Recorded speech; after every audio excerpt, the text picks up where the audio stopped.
Ladies and gentlemen, from all houses to all towns, from the moon to Pluto, back down to Earth, give it up one more time for the Mad Trucker. Hey, baby, what's up? It's me. That's right, me, the Mad Trucker, coming to you live and direct from undisclosed location in Mississippi to bring you some tips on how to save money and not get fucked at the dealer. You know, I watch a lot of YouTube clips on about car repair maintenance and how the dealer always screws you. Well, you see, this is a Nissan Altima that my parents bought used for my niece, right? To go to college.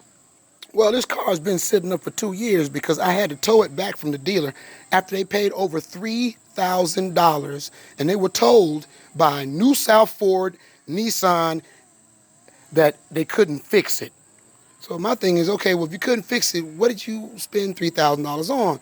Well, after the car sat up for a while, it's been sitting up for a while. You can see it's been sitting up for about 3 years, okay? They said it was the electrical wire harness. So what I did was I took this cover off, right? Just 4 screws, and removed the cover to find this. Can you all see this? I'm going to give you a good indication of what I'm showing you.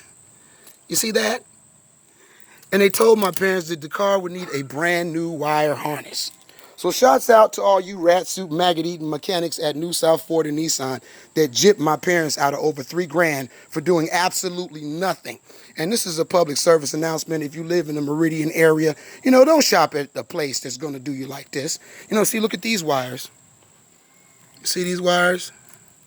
This isn't even plugged into the coil. It was sitting on top of the engine just like that. And told my parents if they started it, it would destroy the new parts that they put on it. Well, these parts don't look new to me. And it's been off for a while. I didn't do that.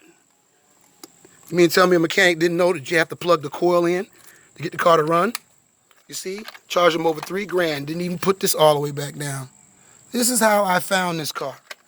So what did my parents spend $3,000 on? But I'm not going to go on and on and on. I'm just showing you, that they're right.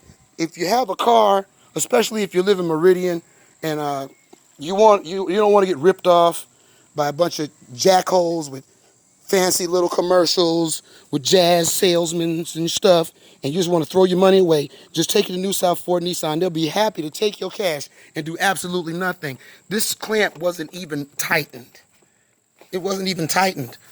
And for $3,000, they could have at least plugged the goddamn coil back in. I'm just saying.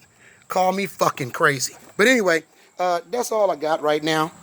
I'm going to try to attempt to see if I can get this car running after I repair these wires that are clearly frayed and in your face.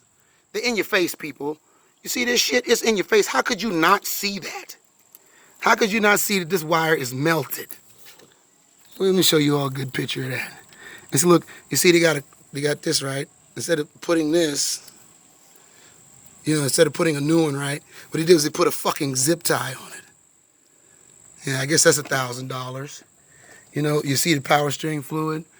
And this car sat like this from the time I pulled it from New South Ford, Nissan, to my mother's house. And they charged her $3,000. And told her that if she started the car, it was going to ruin all the parts. It's going to just have the same problem. They couldn't fix it unless you got a brand new wire harness. And those jack holes, I wouldn't pay them to work on a tricycle, but, that's just me. So that's all I got for today. Keep all 18 on the ground, or 4, if you happen to be in one of these.